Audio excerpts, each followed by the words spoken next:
Hello students, welcome to science class.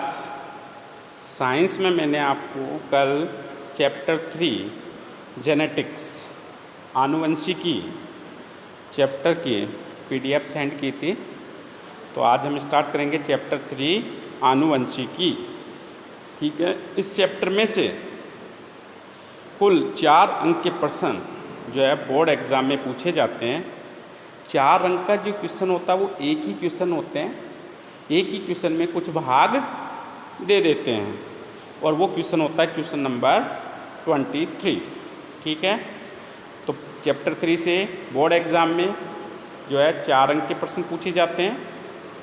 ठीक है, और वो क्वेश्चन होता है क्वेश्चन नंबर 23 के। अब स्टार्ट करते हैं हम चैप्टर 3 आनुवंशिकी। बहुत ही आसान चैप्टर है, ध्यान से सुने, समझें और लर्न करें। ठीक है, तो स्टार्ट करते हैं आनुवंशिकी। जीव विज्ञान की वह शाखा जिसमें सजीवों में लक्षणों की आनुवंशिकता, इंग्लिश मीनिंग ज़्यादा यूज होता है इसका, हेरिडिटी एवं विभिन्नताओं का अध्ययन किया जाता है। आनुवंशिकी इंग्लिश मीनिंग है जेनेटिक्स कहलाता है। यानी कि जीव विज्ञान की वह शाखा जिसमें सजीवों के लक्षणों की क्या आनुवंशिकता या कह सकते हैं वंशागति और विभिन्नताओं का अध्ययन किया जाता है। आनुवंशिकी इंग्लिश मीनिंग है जेनेटिक्स कहलाता है। जेनेटिक्स शब्द का पहली बार उपयोग जो है वो बैटसन ने 1905 में किया था। आनुवंशिकी इंग्लिश मीनिंग जेनेटिक्स शब्द जो है वो ग्रीक भाषा के जीन शब्द से बना है।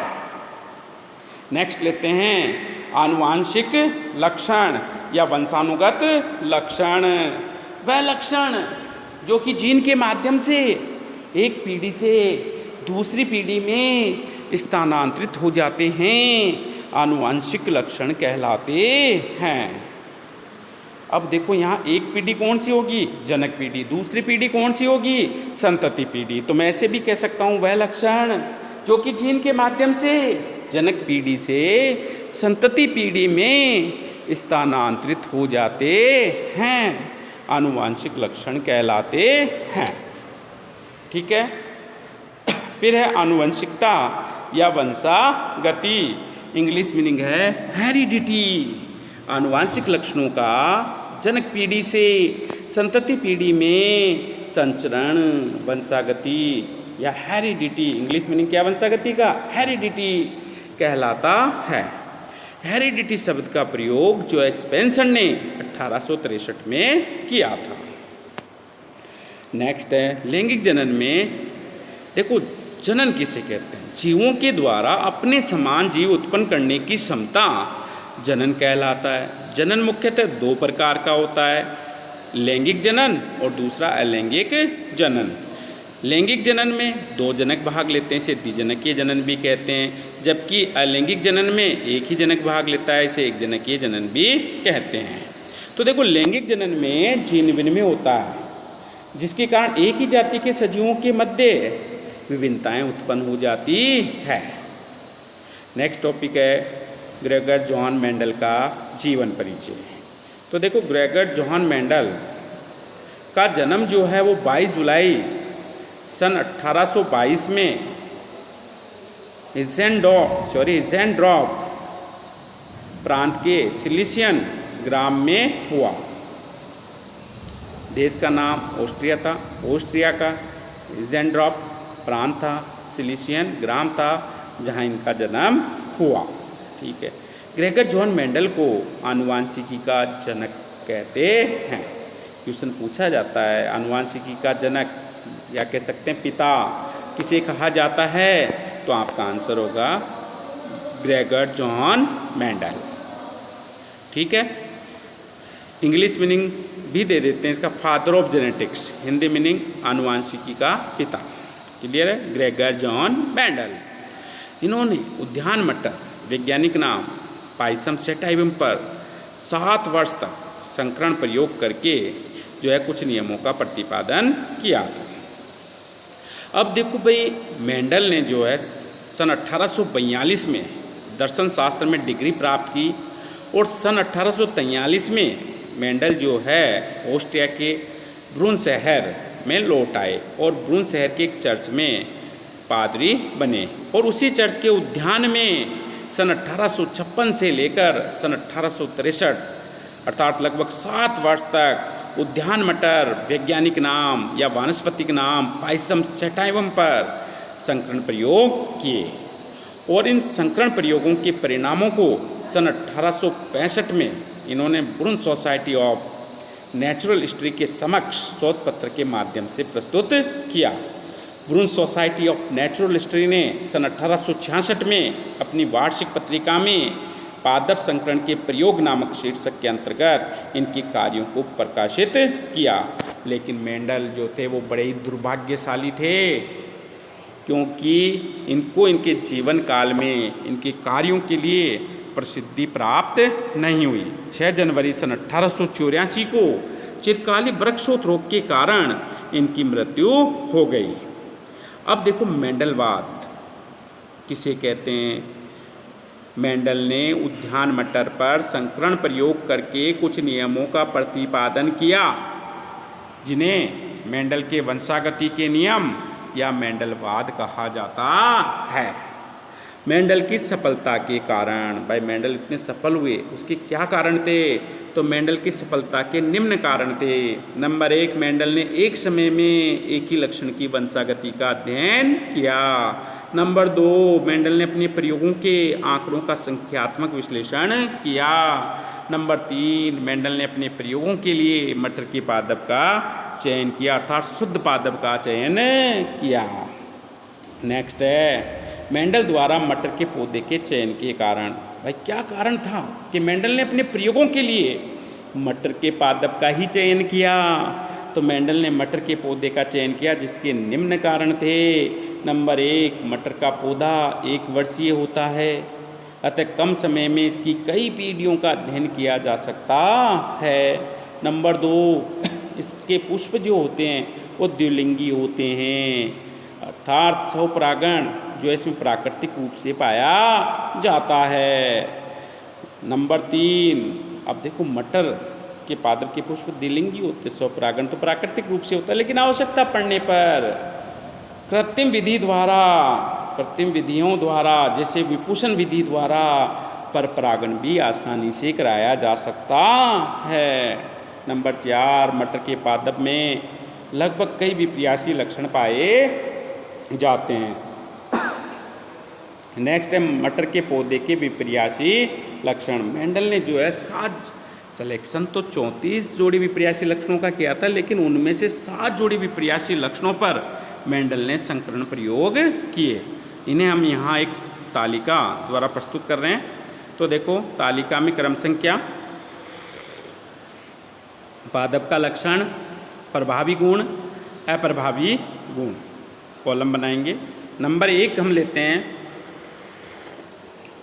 पादप की ऊंचाई। यहाँ 2 गुण हो गए ऊंचाई के, एक लंबापन, दूसरा बौनापन। तो लंबापन जो था यहाँ वो प्रभावी गुण है, बौनापन जो था वो क्या था, अप्रभावी गुण। नंबर 2, पुष्प की स्थिति, अक्षीय प्रभावी है, अग्रस्त अप्रभावी है, ठीक है। नंबर 3 जो है यहाँ तक कच्ची फली का रंग, कच्ची फली का रंग ले सकते हैं। हरा जो था वो प्रभावी गुण था, पीला अप्रभावी। नेक्स्ट है फली की आकृति, फूली हुई प्रभावी गुण और संकीर्णित अप्रभावी गुण था इसका। नंबर 5, पुष्प का रंग बैंगनी प्रभावी, सफ़ेद अप्रभावी। बीज की आकृति गोलाकार प्रभावी, झुर्रीदार अप्रभावी। बीज का रंग पीला प्रभावी था और हरा अप्रभावी। यानी कि जो स्वाभाविक गुण होते हैं वो तो यहाँ क्या थे, प्रभावी थे, ठीक है। मेंडल के नियमों की पुनः खोज। देखो मेंडल ने जब अपने कार्य समाप्त किए उस समय तक इन्हें प्रसिद्धि नहीं मिली थी। मेंडलवाद की पुनः खोज हुई सन 1900 में, तब इनके कार्यों को प्रसिद्धि मिली। और मेंडलवाद की पुनः खोज किन वैज्ञानिकों ने की, हॉलैंड के हुगो डी व्रीज, जर्मनी के पॉल कोरेंस, ऑस्ट्रिया के एरिक वॉन शेरमैक ने मेंडलवाद की पुनः खोज की सन 1900 में। इन तीनों वैज्ञानिकों ने अलग अलग कार्य किया, लेकिन इन सभी के परिणाम समान थे और वो परिणाम मेंडल के भी समान थे। मेंडल के जो प्रयोग थे उनके परिणामों के समान भी थे। जीन, अब देखो यहाँ पर आनुवांशिकी से संबंधित शब्दावली दी हुई है, उसमें पहला जीन। तो मेंडल ने देखो जीवों में लक्षणों को नियंत्रित करने वाली संरचनाओं को कारक कहा था, और वो कारक ही वर्तमान में जीन कहलाते हैं। जीन शब्द का उपयोग जो है जॉनसन ने 1909 में किया। नेक्स्ट है युग्म विकल्पी। किसी एक लक्षण को नियंत्रित करने वाले जीन के दो विपर्यासी स्वरूपों को युग्म विकल्पी कहते हैं। जैसे एक प्रभावी होता है, दूसरा अप्रभावी होता है। समयुग्म जीन, जब किसी लक्षण को नियंत्रित करने वाले जीन के दोनों युग्म विकल्पी समान हो तो उसे समयुग्म जीन कहते हैं। जैसे कैपिटल टी दोनों समान है, स्मॉल टी दोनों समान है, कैपिटल वाई दोनों समान है, तो ये क्या होंगे? समयुग्म जीन। विषम युग्म जीन, जब किसी लक्षण को नियंत्रित करने वाले जीन के दोनों युग्म विकल्पी असमान हो तो वह विषम युग्म जीन कहलाता है। देखो यहाँ बड़ा टी छोटा टी, बड़ा वाई छोटा वाई, तो ये क्या हो गए? विषम युग्म जीन। लक्षण प्ररूप, किसी सजीव की बाह्य प्रकृति को लक्षण प्ररूप कहते हैं। जैसे लंबा पौधा, बोना पौधा। भाई लंबे के लिए क्या लिखा जाएगा? Capital T. बोने के लिए क्या लिखा जाएगा? Small T. और एक होता है विषम युग्म जीन लंबा, उसके लिए कैपिटल टी स्मॉल टी लिखा जाता है। ठीक है। जीन प्ररूप, किसी सजीव की आनुवांशिकीय रचना या कह सकते हैं जीनी संरचना को जीन प्ररूप कहते हैं। जैसे कैपिटल टी, ये क्या है? समयुग्म जीन लंबा, कैपिटल टी स्मॉल टी विषम युग्म जीन लंबा। प्रभावी लक्षण, जनकों का वह लक्षण जो F1 PD में प्रकट हो जाता है प्रभावी लक्षण कहलाता है। प्रभावी लक्षणों को अंग्रेजी के कैपिटल लेटर से लिखकर प्रदर्शित करते हैं। नेक्स्ट है अप्रभावी लक्षण, जनकों का वह लक्षण जो F1 PD में प्रकट नहीं होता अर्थात छिपा रहता है, अप्रभावी लक्षण कहलाता है। अप्रभावी लक्षण को अंग्रेजी के स्मॉल लेटर से लिखकर प्रदर्शित किया जाता है। नेक्स्ट है एक संकर संकरण। एक जोड़ी विपरीत लक्षणों वाले जनकों में क्रॉस कराया जाता है तो इसे एक संकर संकरण कहते हैं। जैसे लंबापन व बोनापन।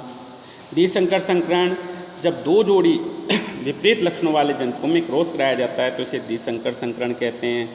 7 जोड़ी में से कोई भी 2 जोड़ी लेंगे, उनके बीच क्रॉस कराएंगे तो वो द्विसंकर संकरण होगा। त्रिसंकर संकरण, जब 3 जोड़ी विपरीत लक्षणों वाले जनकों में क्रॉस कराया जाता है तो इसे त्रिसंकर संकरण कहते हैं। बहुसंकर संकरण, जब कई जोड़ी विपरीत लक्षणों वाले जनकों के मध्य क्रॉस कराया जाता है तो इसे बहुसंकर संकरण कहते हैं। व्युत्क्रम संकरण, वह संकरण जिसमें ए पादप कैपिटल टी को नर कहा, बी पादप स्मॉल टी को मादा के रूप में प्रयुक्त किया। ठीक है, एक को क्या कहा? नर, और बी को क्या कहा? मादा। अब दूसरे संकरण में क्या? ए पादप कैपिटल टी को मादा कहेंगे, पहले इसको नर कहा था, अब दूसरे संकरण में इसे क्या कहेंगे? मादा। बी पादप स्मॉल टी को पहले मादा कहा था, अब इसमें क्या कहेंगे? नर के रूप में प्रयुक्त करते हैं, तो ऐसा संकरण क्या कहलाता है? व्युत्क्रम संकरण कहलाता है। जनक पीढ़ी, संतति पीढ़ी प्राप्त करने के लिए जिन पौधों में संकरण कराया जाता है जनक पीढ़ी कहलाती है। F1 पीढ़ी, जनकों के संकरण से प्राप्त संतति को जो है प्रथम पीढ़ी F1 पीढ़ी कहते हैं, और F1 पीढ़ी में स्वक्रॉस कराने से प्राप्त आगामी पीढ़ी को द्वितीय पीढ़ी F2 पीढ़ी कहते हैं। एक संकर अनुपात, एक संकर संकरण से प्राप्त अनुपात को एक संकर अनुपात कहते हैं, जैसे 3:1। द्विसंकर अनुपात, द्विसंकर संकरण से प्राप्त अनुपात को द्विसंकर अनुपात कहते हैं, जैसे 9:3:3:1। ये क्या हो गया? द्विसंकर अनुपात। ठीक है, इसी के साथ आज का टॉपिक कंप्लीट होता है। नेक्स्ट टॉपिक के साथ नेक्स्ट क्लास में फिर मिलेंगे। एक बात और मैं आपको बता देता हूँ सभी स्टूडेंट्स को, चैप्टर को आप साथ के साथ तैयार करें, रीड करें। जैसे ही आपका ये चैप्टर कंप्लीट होगा, आपका इस चैप्टर का टेस्ट होगा, तो टेस्ट की तैयारियां आपको निरंतर करनी है, नियमित रूप से करनी है, एक दिन में नहीं करनी है। तो जो पढ़ाया जा रहा है उसे जो है डेली याद करें। Thank you.